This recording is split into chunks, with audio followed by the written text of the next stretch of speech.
Hey guys, what's going on and welcome back to a brand new video. Today we're going to be talking about West Ham versus Arsenal. And man, as a football fan, what a game. 3-3, 6-goal thriller.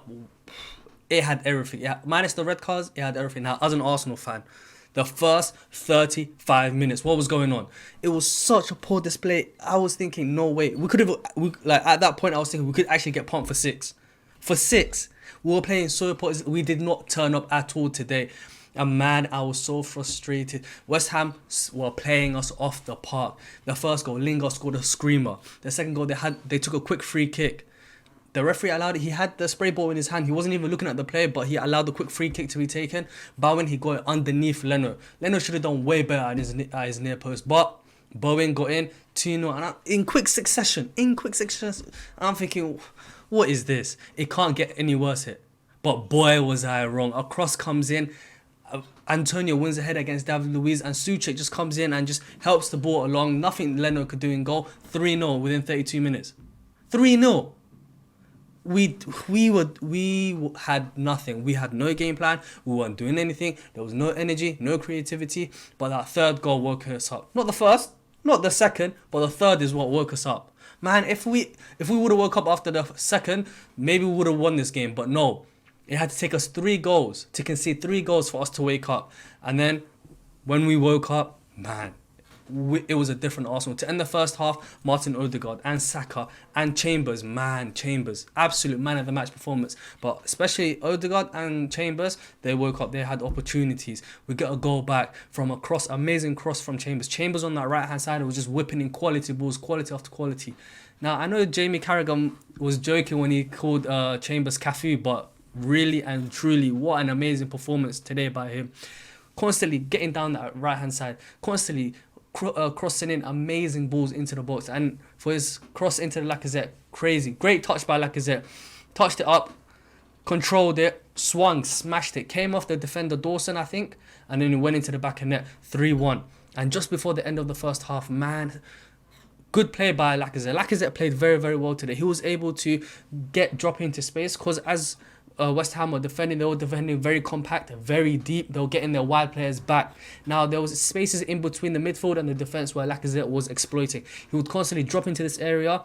Partey, would find him with cute balls in between the lines. Lacazette would turn and then things would happen.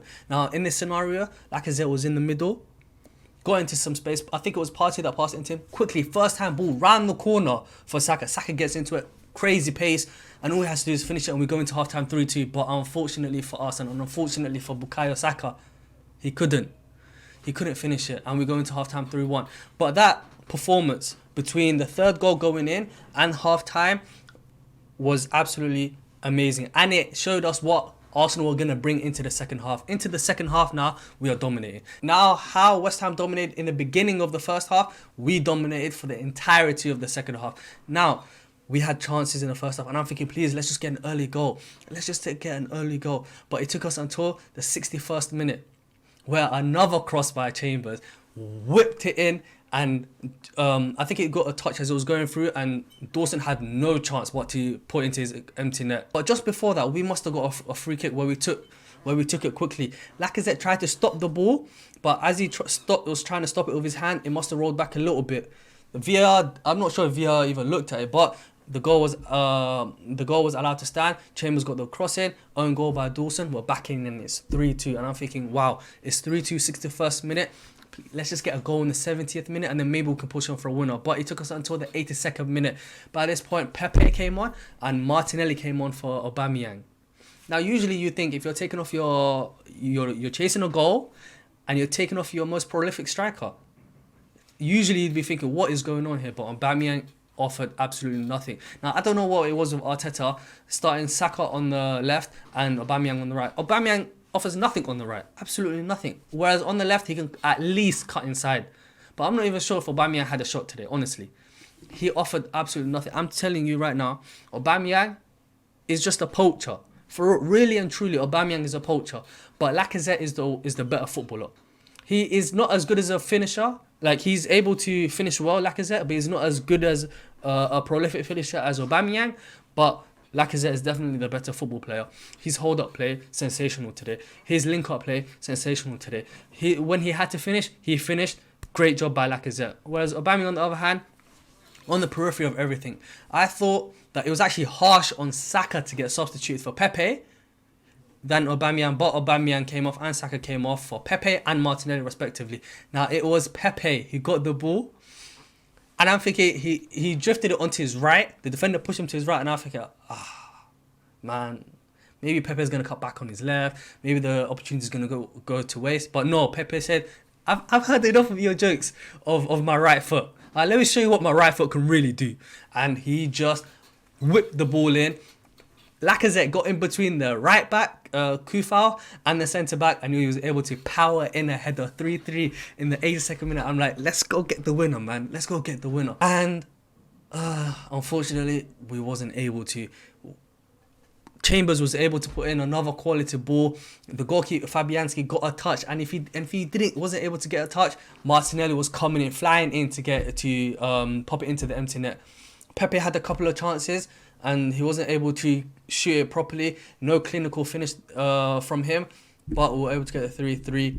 Now, don't get it twisted. West Ham had opportunities, and there's one very, very big opportunity where the ball gets crossed. It was amazing work by Benrahma. Got to the byline, got the ball in, and Antonio is stretching for it.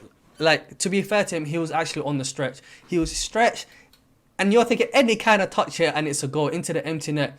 But he got into a touch, and all he could do was divert it onto the post, and it came back out, and the opportunity was gone. Now, that was a huge, huge opportunity, and a huge let-off for Arsenal. And another time where Arsenal got saved by Callum Chambers, the ball was like a ping pong where West Ham counter-attacked, and then the ball just kept bouncing off the goalkeeper, David Luiz, one of their players, and then Callum Chambers got a touch, came back off someone else, I think it was Lingard, and then he was able to get there just before Lingard, who was about to tap it into an empty net. But Callum Chambers, what a man-of-the-match performance at right-back, not at centre-back, at right-back. And I'm so pleased for him, because it was a horrible ACL injury where he was establishing himself, in the first team as a centre-back. And then since then, he saw plenty of centre-backs come. I think David Luiz came, Gabriel, Pablo Mari, Holding, have all established since he got his injury. But man, he got his opportunity at right-back, and he showed how great he is. Now, if you remember, I think it was mentioned in Sky Sports, but I clearly remember a time where Callum Chambers was at right-back, and he got absolutely rinsed by Jefferson Montero. Inside out, he had no chance. Like, Callum Chambers is not like a quick player. Jefferson Montero was rapid, and he was just tearing Callum Chambers apart. And I felt sorry for him, and I'm thinking, this might be the last time that he plays at right back. But luckily for us, he played very, very well today. His pace wasn't needed, to be honest, like on the recovery. One thing that does pleasantly surprise me is how good Callum Chambers' touch is. Like, he's got a phenomenal first touch. He's got, for a big man, like, he's a big man. He's got a phenomenal touch. Grace, he can dribble very well. Silky sometimes, couple step overs. And an amazing crossing him. Amazing. Man, what a performance, man. I'm so happy for him. But man, West Ham, you guys had opportunities. Like, honestly, it did feel like that the referee was kind of mugging you guys off, but you did have opportunities yourself on the counter-attack. All you needed was one goal and the game was over. All you needed was one goal. From between the 32nd minute all the way until full time, Arsenal scored 3 goals. All you man needed was one and it was game over. But at 3-0, I thought the game was over. But we were able to get the goal before half time. It must be so disappointing. For us, it's bittersweet. We're able to come back from 3-0 down to get a draw, to get at least 1 point. We might have been able to get the full 3 points. But for West Ham, giving up a 3-0 lead, like, that must be, like, that must feel like a loss. 100% that must feel like a loss. Because from the high of 3-0 up, you're playing fantastic football, you're pressing, energy high, to the low of conceding to Lacazette goal in the 82nd minute. I don't know. And one thing I think didn't help you is you guys needed fresh legs, like, to counter-attack. But you man took off Jared Bowen, and you guys took off Said Benrahma to bring on Mark Noble, and I think it was Friedrichs. So Moyes is basically saying here, we're going to defend our lead. You are not going to score a third. We're going to get the 3 points. Come, attack us. That's pretty much what David Moyes was saying, and I think it was the wrong option. Because anytime you go defensive and you tell a team to come attack you, all it takes is just one opportunity for them to score. You know what I mean? Rather than the best offense for West Ham today was 100% attack. Because Arsenal, they were 3-0 down. They had to go chase the game. They had to. They were leaving themselves open at the back for the benefit of scoring goals to get back into the game. Whereas if you guys attacked more, counter-attacked more, I'm pretty sure you would have gotten the whole 3 points. You would have scored at least one more. You guys did get unlucky with Jesse Lingard, Antonio, but it must be such a deflating feeling. Which is the exact opposite of what you done to Tottenham. Remember the crazy comeback that West Ham did against Tottenham, where I think they scored 3 goals from between the 81st minute until the 90 plus 5th, I believe, that Lanzini screamer went in. So, Premier League, man, anything can happen. If you enjoyed the video, please leave a like. If you're new around here, make sure you subscribe. I'm trying to hit 1,000 subscribers. I'll catch you guys next time, man. Peace.